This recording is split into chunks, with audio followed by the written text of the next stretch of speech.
What if everything you've been told about death is only half the truth? What if, behind the comforting stories about the afterlife, there's a much deeper and more unsettling reality than the conscious mind has been trained to accept? Most people spend their entire lives believing that death is an endpoint or an automatic door to a paradise of rest. They walk towards the end with the docility of someone following a script written by others, never questioning who holds the pen. But there is a possibility that most never dare to confront, preferring the comfort of illusion to the vertigo of truth. Death may not be the end of your problems, nor the liberation you expect, but rather the beginning of a recycling process. Imagine for a moment that the light at the end of the tunnel is not the divine reception you were promised, but a trap, the oldest and most sophisticated in the entire cosmos, designed to erase your memory and return you to this world, to repeat the same lessons, the same pains, and the same mistakes, life after life. The ancient Gnostics, men and women who sought direct knowledge of the divine long before organized religions dominated the world, whispered about this in caves and secret texts. They claimed that this world we see, touch, and feel was not created by the true God, a source of infinite love and pure light. For them, this material reality was the work of an impostor, an arrogant and blind architect who plays God. They named this being the Demiurge. According to this view, which has been persecuted and burned throughout history, this false creator built an endless wheel of birth and death. A closed system, like a prison without bars, where souls are captured not by iron chains, but by their own desires, fears, and ignorance. What we call reincarnation, from this perspective, ceases to be a benevolent evolutionary school and reveals itself as a mechanism for extracting energy, a battery that feeds on human forgetfulness. Carl Jung, the great explorer of the human psyche, touched upon this ancient wound with the precision of a surgeon. Although modern science frowned upon mysticism, Jung saw in Gnostic accounts a perfect description of the human mind and the universe. He realized that what the ancients called Archons, the celestial guardians who prevented the soul from escaping, were not merely mythological demons but real forces inhabiting the collective unconscious. For depth psychology, the Demiurge is the supreme projection of the ego that wants to control everything, the blind part of the mind that creates repetitive suffering and calls it destiny. Jung warned that, as long as we do not make the unconscious conscious, it will govern our lives and we will call it luck or misfortune. Similarly, as long as the soul does not awaken to the nature of the death trap, it will be guided back here, blind and amnesic, to serve the system once more. But the most pressing question, the one that must be pulsing in your mind right now, is simple. If the afterlife is an extension of this illusion, what happens to you when your heart stops beating? And more importantly, how is it possible to escape a cycle that has already imprisoned billions of souls before you? This is not the kind of knowledge you will hear in Sunday sermons or find in self-help books that promise quick happiness. We are not talking about superficial love and light, but about knowledge that has been suppressed because it is dangerous to the system. If enough people remembered who they really are and how the trap works, the prison would begin to crumble. The control structure depends entirely on your forgetfulness. It needs you to believe that you are small, sinful, and dependent on external forces to be saved. The Gnostic vision, filtered through Jung's analytical lens, invites us to look at death without the veil of romanticism. Shedding the physical body doesn't instantly make anyone wise. Death merely removes the mask of flesh. If your consciousness remained dormant during life, clinging to material possessions, addicted to emotional dramas, and submissive to external authorities, it will continue that way on the other side. And it is precisely this lack of sovereignty that makes it easy prey. The trap doesn't need brute force. It uses what you love most and what you fear most.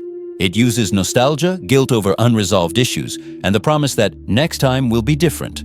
The system uses your own humanity against you, weaving chains made of your most cherished memories. As we enter this territory, it's crucial to understand that we're not just talking about ancient history, we're talking about the structure of your reality now. Jung intuited that the unconscious isn't just inside the head, but that the world outside and the mind inside are mirrors of each other. Therefore, confronting the Demiurge isn't fighting a monster in the sky. It's confronting the automatic forces within you that keep you asleep.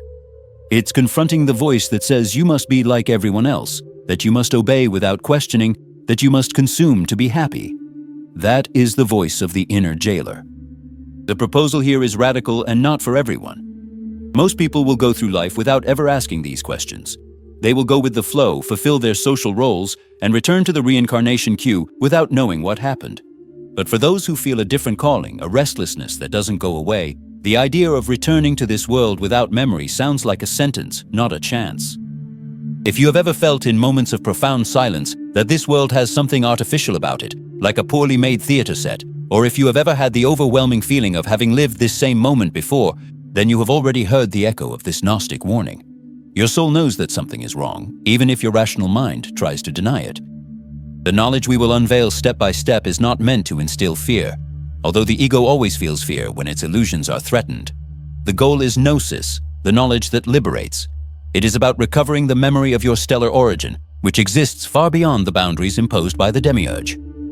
It is about understanding that the key to escaping the cell has never been in the hands of any master, priest, or guru, but has always been hidden in the only place the system cannot enter, in the silent center of your own consciousness. But to use this key, you need the courage to admit you are imprisoned. You need the audacity to question the light that shines at the end of the tunnel. We are about to dismantle the mechanics of reincarnation piece by piece.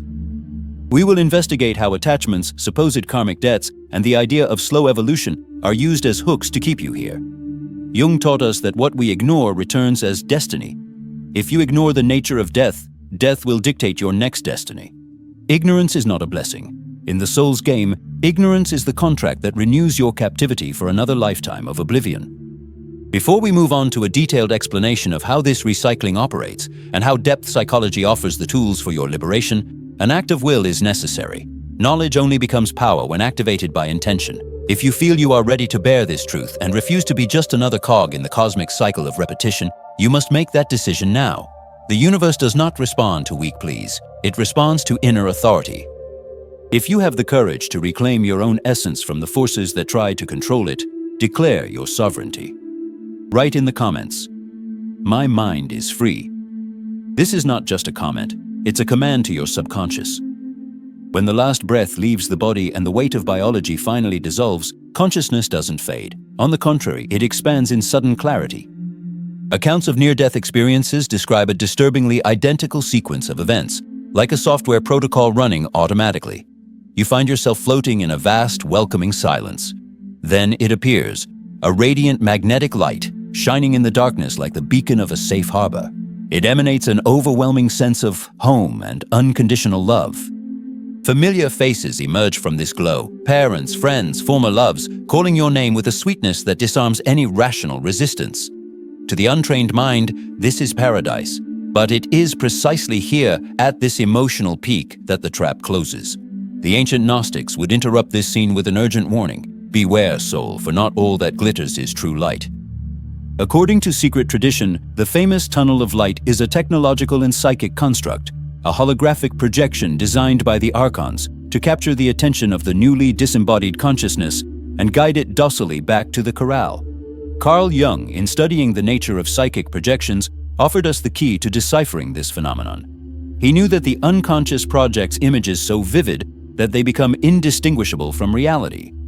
When you die, the barrier between the inner and outer world breaks down. What you see in that tunnel are not necessarily the autonomous spirits of your loved ones, but reflections of your own desires, materialized by the intelligence of the demiurgic system.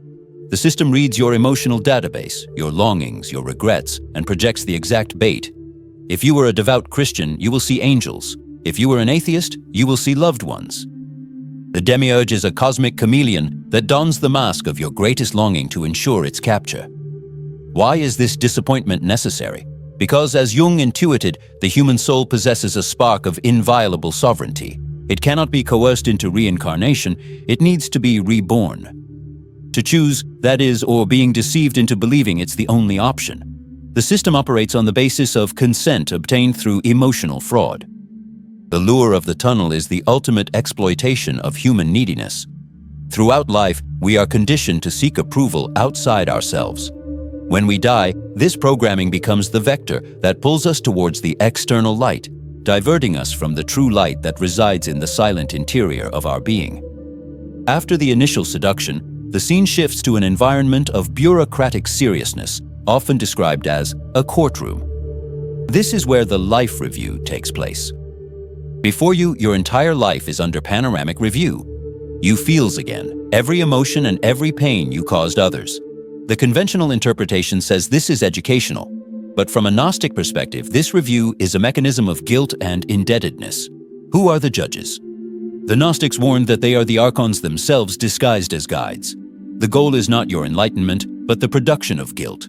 They show you your mistakes so that you feel small and incomplete.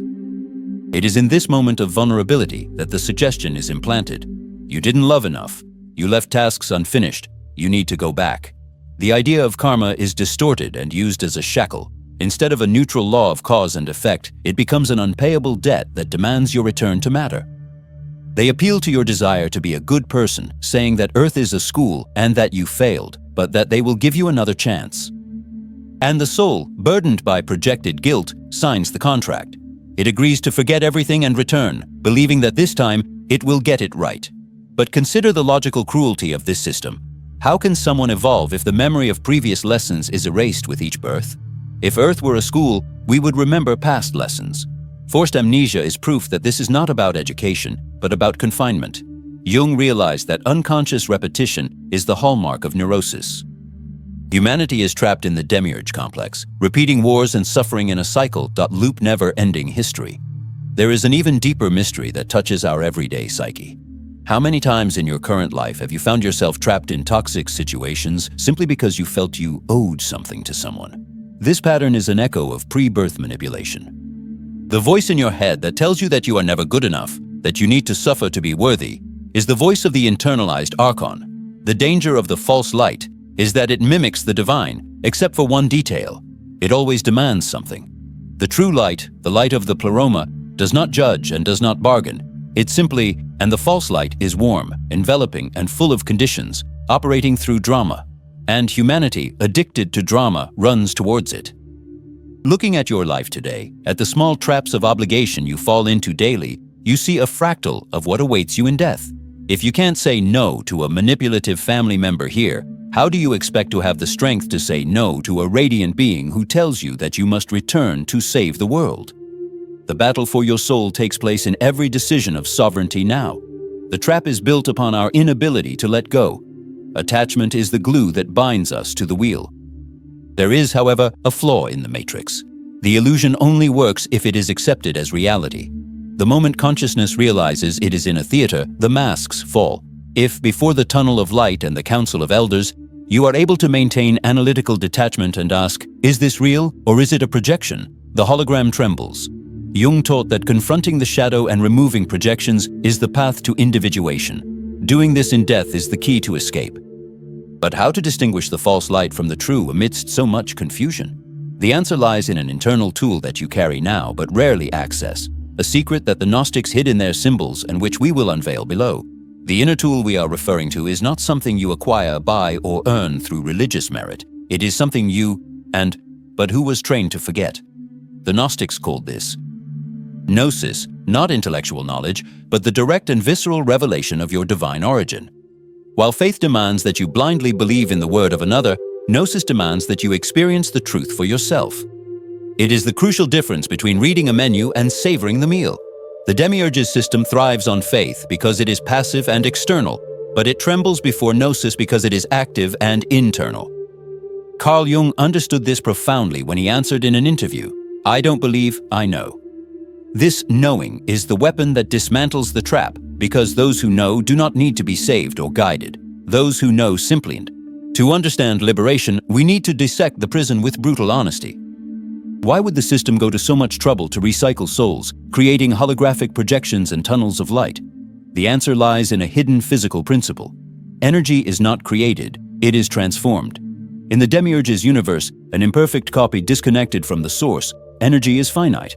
To maintain the stability of this matrix, fuel is necessary, and the most potent and renewable energy source in this closed system is you. Specifically, your emotional reaction. The Archons are not merely jailers, they are, in a functional analysis, cosmic parasites. Just as a farmer cultivates cattle, these entities cultivate humanity to extract the louche, the energy generated in states of high emotional intensity. Think of the moments of greatest pain, fear, or ecstasy you have ever experienced. Do you remember how those experiences drained your vitality? Jung observed that autonomous complexes suck psychic energy from the ego. On a macroscopic scale, humanity functions as a collective battery. Wars, crises, and mass spectacles are energetic feasts for those who operate in the shadows. Why does the world seem designed to generate constant anxiety? Why, when one problem is solved, does another immediately arise? This isn't bad luck, it's an extraction design. If we lived in constant peace, we wouldn't generate the friction necessary to feed the system. Peace is sterile for the Demiurge, chaos is fertile. The same logic applies to death. The tunnel of light and the life review are methods of final extraction, a last harvest before reformatting the soul. They need you to return, not out of love but out of hunger. Here we enter into a necessary self-analysis. If your energy is the currency of this universe, where are you investing it? How many times a day do you surrender vitality to imaginary worries or mental arguments? Every mechanical reaction is a tribute paid to the Archons. The recovery of sovereignty begins by stemming this hemorrhage. Jung called this withdrawal from projections. By ceasing to feed external demons with your attention and bringing that energy back to the center, you build the psychic structure that will survive death. There's something even more insidious about the trap, the feeling of not belonging. Since childhood, many carry a nostalgia for a place they've never seen here. The Germans call this Wanderlust. The Gnostics would say it's the residual memory of your origin in the pleroma, your inner compass pointing to true north. Have you ever looked at the starry sky and felt an inexplicable urge to go home, even while in your physical home? That feeling proves that a part of you was never captured. I would like you to access that memory now. Answer in the comments. What is your earliest feeling of not belonging to this world? Sharing this signals to the universe that you acknowledge the flaw in the simulation. It's an act of pattern breaking. Moving forward, we need to distinguish between false light and true light. False light, from the tunnel, is external, dazzling, and seductive. It has a temperature and oscillates to please or intimidate. It is an astral phenomenon made of the matter of dreams. True light, however, from the pleroma, is not visual in the human sense. It is a black light for the ego, a luminosity of pure consciousness and silence.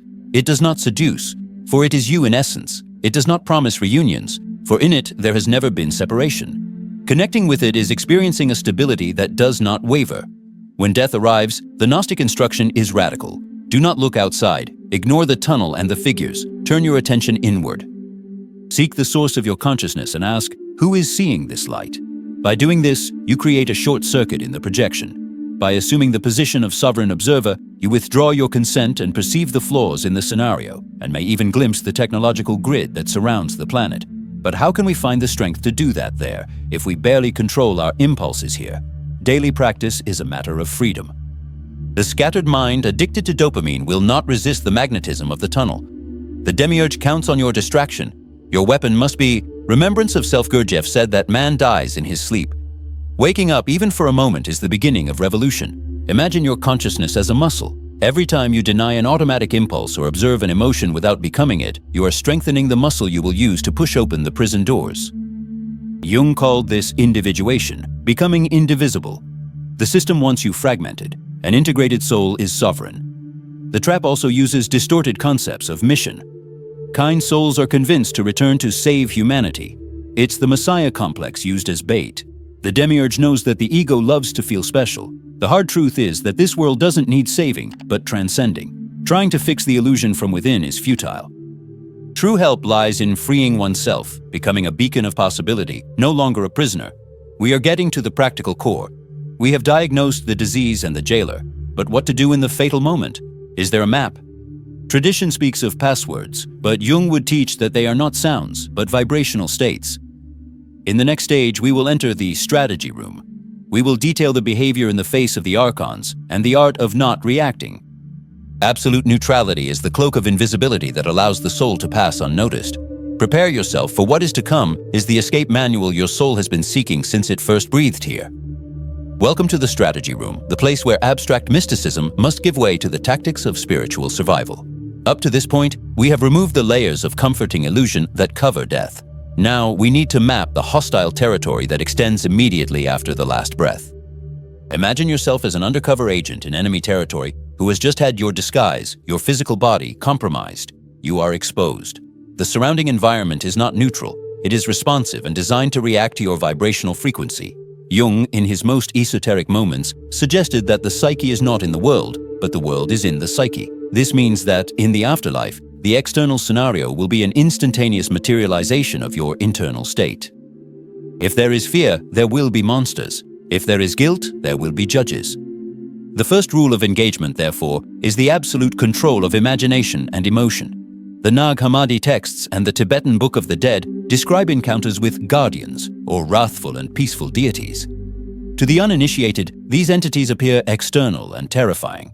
To the Jungian Gnostic, they are archetypal manifestations of the unconscious itself, amplified by the technology of the Demiurge. The tactic here is what we call radical neutrality. When an entity approaches, be it a terrifying demon demanding payment or a resplendent angel offering salvation, your reaction should be neither fight nor worship. Fighting validates the opponent's existence. Worship validates their authority over you. The only response that breaks the contract is lucid indifference. You must look through the entity, recognizing it not as a sovereign being, but as a projection of energy. There's an operational secret that's rarely discussed, perhaps because it's too disturbing for the sentimental mind: the trap of projected love. The system knows you can resist fear, but you'll hardly resist love. It's likely that if you refuse the tunnel of light, the simulation will raise the stakes. It might project the image of the person you loved most and lost, or the sacred figure of your religious devotion, crying and begging you not to get lost in the darkness. This is the ultimate test of detachment. Do you have the necessary composure to turn your back on a holographic image of your mother or child, knowing that it's not them, but bait? Jung warned us that the path of individuation demands the sacrifice of childhood comforts. In death, this sacrifice is literal. Recognizing that true love doesn't bind, doesn't cry, and doesn't beg is the key to discerning the fraud. Real love is liberating. Love that demands its return is parasitic. At this stage of total immersion in the afterlife, you may perceive what some astral travelers call the grid. This is an energetic structure that surrounds the Earth, preventing souls from leaving planetary orbit. Visually, it may resemble an electrical grid of complex geometry. Most souls in their sleepwalking state don't even perceive this barrier and are bounced back into the dense atmosphere. To cross this grid, your frequency must be incompatible with it. The grid is made of dense vibrations: fear, desire, anger, attachment. If you vibrate at these frequencies, you adhere to the grid like a fly to a web. To pass through, you must become transparent. This means having no hooks where the net can cling. It is the state of fertile emptiness, the nirvana of the Orientals, or the pleroma from the Gnostics. You don't run away from the grid, you pass through it because in your essence, you don't belong to that dimension. A curious and little explored fact is the relationship between memory and electricity. The process of forgetting, the chalice of forgetfulness, or the river Lethe of the Greeks, may actually be a high-intensity electromagnetic shock that shapes the mental body. Some near-death experiences mention an intense buzzing sound, like a giant electrical transformer, shortly before consciousness fades or is pulled back. The defense tactic here is the shielding of the will. You must maintain the intention to remember who you are like an unbreakable mantra. I am a spark of infinity. I do not consent to forgetting. Focused will creates a force field. The Demiurge's system is bureaucratic. It seeks the path of least resistance.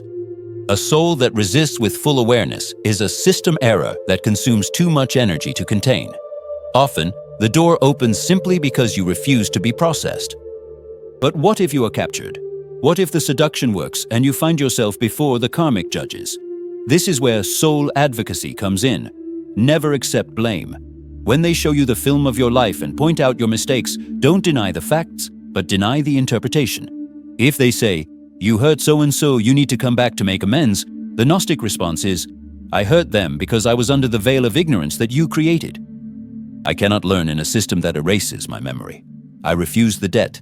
I refuse the contract. The only way to repair the universe is for me to become whole outside of here, not fragmented inside. This reversal of authority is shocking to the Archons. They are not used to prisoners who know cosmic law better than they do. Remember, they have no real power over your essence. They only have the power you give them through belief. Immersion in this reality requires you to rewrite the concept of God.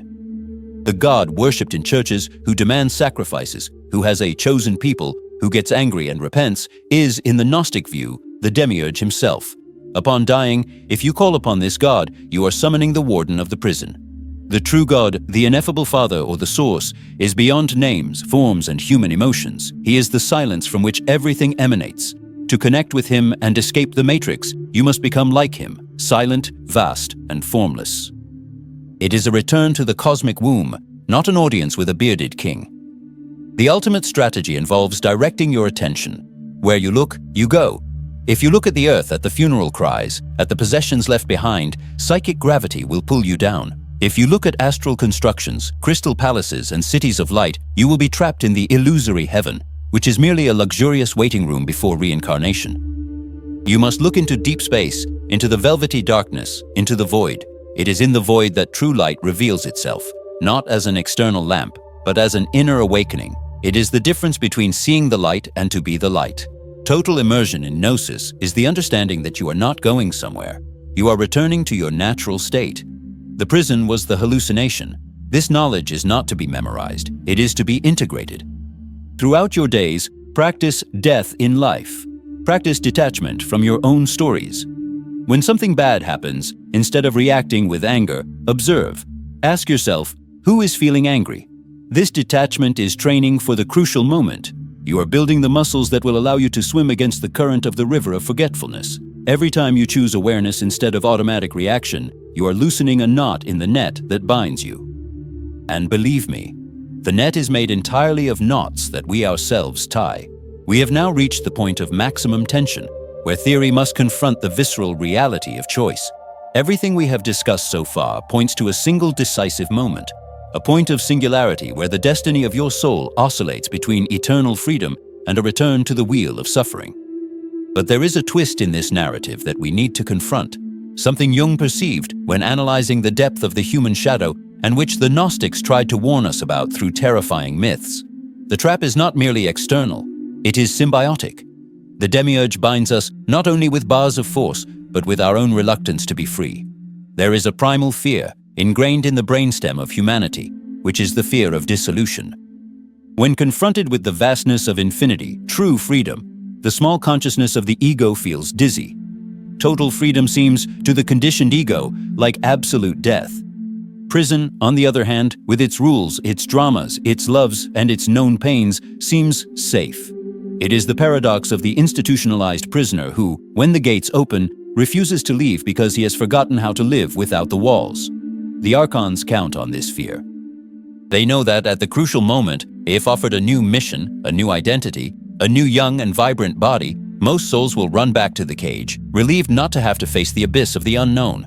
The cruel twist is that rebirth, the event celebrated with parties, baby showers, and hope on the earthly plane, is, in the view of the liberated spirit, a tragic event.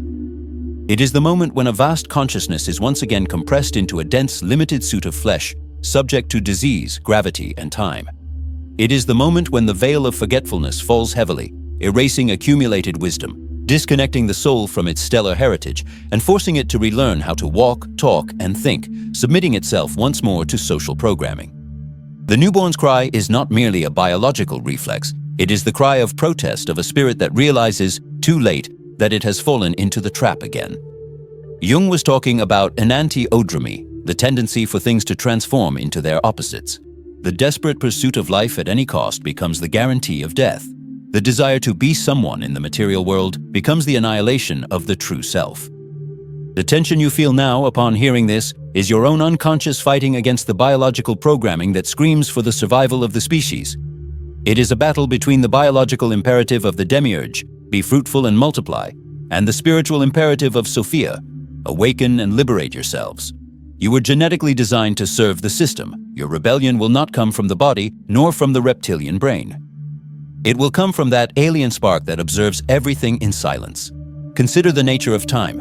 In the Archons dimension, time is circular, symbolized by the Ouroboros, the serpent that devours its own tail. They need you to believe that time is linear, that the future will bring redemption, that one day humanity will evolve to perfection. But look at history. We are repeating the same empires, the same enslavements, the same ignorances, only with different technological scenarios. There is no evolution on the hamster wheel, there is only movement. The only way to win the game is not to run faster, but to get off the wheel. The rupture happens when you stop projecting happiness into the future and claim eternity in the now. The Demiurge has no power over the now, for the now is a gateway to the pleroma. Here is the litmus test for your readiness. It is a question that will separate the curious from the true seekers. Do not answer with your logical mind. Let the answer rise from within. Imagine you are standing before the exit portal. The true light shines in the void. But the Guardian offers you one last vision. He shows the world continuing without you. Your enemies winning, your loves finding others, your work being forgotten. He offers the chance to return and do justice or live that great love. I ask you now, and I want you to answer with brutal honesty in the comments. If you had a red button that would remove you from this reality forever, leaving everything and everyone behind with no chance of return, would you have the courage to press it? The hesitation to answer yes is precisely where the anchor is stuck. It is this hesitation that will be exploited at the moment of death. If there is a single thread of desire saying, "But I wanted to see how it ends," the thread is enough to pull you back to Earth's gravity. Freedom demands a price that few are willing to pay, the price of abandoning the illusions that define us. The system also uses the tactic of false awakening. Many souls are taken to astral worlds that resemble mystery schools, where they continue studying and working between lifetimes. They feel important, they feel they are evolving, but they are still within the matrix, only on a more subtle level. It's a golden cage instead of an iron one. Jung warned about the dangers of being fascinated by images from the unconscious without integrating them. Getting stuck in astral fascination is as dangerous as getting stuck in materialism. True liberation is transcendence. All the forms, subtle or dense. It is the return to the source that has no image. As we approach the conclusion of this transmission, the gravity of the situation should be clear. We are not talking about armchair philosophy. We are talking about the most dangerous navigation a conscious being can undertake. Success is not guaranteed. Most return, most forget. But the fact that you are listening to this, the fact that this information has reached you through algorithms, is a sign that your spark is trying to ignite a fire. The Demiurge may have the board, the pieces, and the rules, but he doesn't have you, unless you surrender. Resistance begins in the mind, takes root in the will, and culminates in absolute non-consent. Prepare yourself. The next and final step is practical integration. How to live in this world, pay bills, raise children, and interact with society while maintaining the posture of a spiritual fugitive. How to be in the world, but not of the world, as the ancients said. The conclusion of this roadmap is not a farewell. It is the delivery of the final coordinates for those who have decided that this life will be their last. We have reached the end of this journey, but for you the real work does not end here. It begins now. The very instant silence fills the space left by these words. The knowledge we have shared about the Demiurge's trap, the Archons' vigilance, and the illusion of death is not merely information to be stored in the intellect as another philosophical curiosity. It is a benign virus inserted into the programming of your reality, designed to dismantle the passivity that has kept you captive for ages. Once you see the prison bars, you can never ignore them again. Ignorance was a narcotic blessing that you have irrevocably lost, but in exchange, you have gained the real and terrifying possibility of freedom. The question that remains, echoing in the silence of your mind, is brutal and inevitable. How to live with this? How to wake up tomorrow, go to work, pay bills, and smile at neighbors, knowing that all of this is a shadow play meticulously designed to drain your vital energy. The Gnostic response, refined by the implicit wisdom of Jungian depth psychology, points to what we might call the middle way, the path of lucidity between escapism and materialism. You shouldn't flee to the mountains, isolating yourself in a cave, for the Archons inhabit the mind, not geography. Nor should you succumb to nihilistic despair, believing that nothing matters, for this apathy is merely another form of surrender. The strategy of the awakened warrior is that of a double agent infiltrated into hostile territory. You are in the world, fulfilling your social roles, honoring your commitments, and diligently caring for your biological avatar, but you are not this world. This subtle difference changes absolutely everything. When you operate with this level of strategic detachment, everyday dramas lose their power to drain your energy. The angry boss, the chaotic traffic, the political crises, and the family demands, all of this becomes seen as scenes from a movie where you act, but whose script doesn't define who you are. You become untouchable, not out of arrogance or coldness, but out of a profound disidentification with the fleeting form. This is what the ancient alchemists called great work, the great work.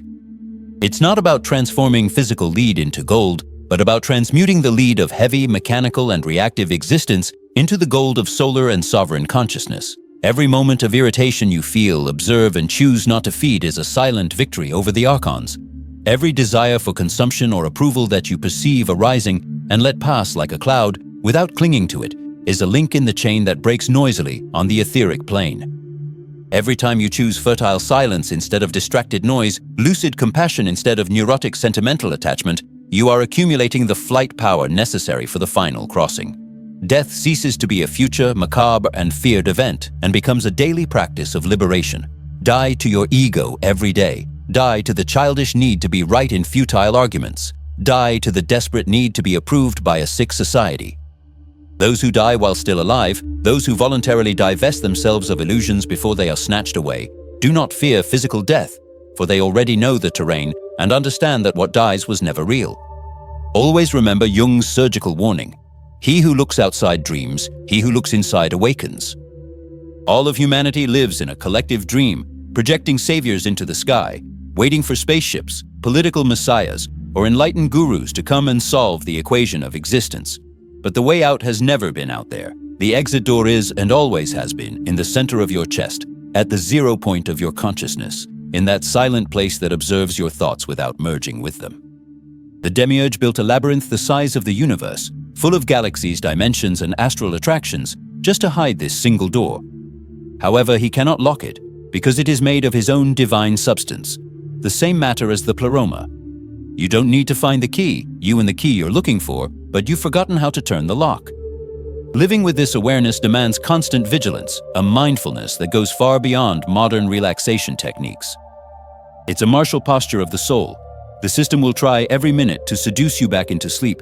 It will use fatigue, cheap entertainment, moral indignation, and above all, fear, to make you forget your origin. When this happens, and it will, don't judge yourself. Judgment is another tool of the jailer. Just observe the lapse, breathe, and realign your attention. Return to the center. This return movement, repeated 1,000 times, is what builds the diamond body, the indestructible structure that will pass unscathed through the gates of death. You are training for the final championship, and every ordinary day is your mat. As we conclude this transmission, I invite you to adopt a new and real stance towards life, not as a concept, but as a practice.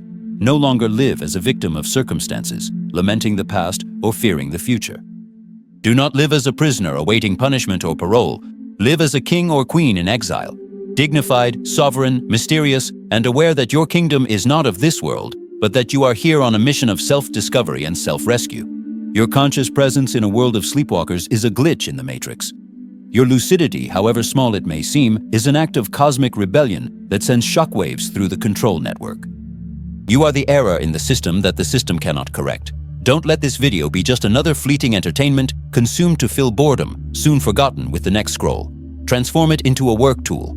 Return to it whenever you feel the weight of sleep, whenever the density of the world threatens to crush your stellar memory.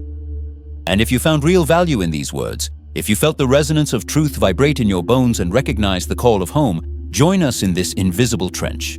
This channel is not just a means of communication. It is an energetic meeting point for the scattered sparks that have decided to shine again. Therefore, I ask that you now perform an act of will in the digital realm. Like this video, not out of vanity on our part, but to force the algorithm, that artificial intelligence that governs human attention, to deliver this message to other prisoners who are, at this very moment, searching for the key in neighboring cells. Subscribe to the channel and activate the bell, because we will continue to decode the maps of the psyche and spirit, bringing you the tools that have been hidden from you for millennia. And most importantly, don't keep your voice to yourself. The system wants your silence and your obedience. Give it your truth and your voice. Comment below. Share your vision, your doubts, your awakening experiences. By writing, you materialize your intention and inspire others to do the same. Interact with other seekers in the comments, because solitude is an illusion of the ego. The road to freedom is narrow and often lonely, but know that you are not alone on this journey. We are the legion of those who remember, scattered across the globe, infiltrated into every layer of society, awaiting the signal. Stand firm in your sovereignty. Remain lucid in the face of shadows and false lights. And when the light appears at the end of your journey, do not bow, do not fear, and do not hesitate. Remember who you are. Until the next transmission.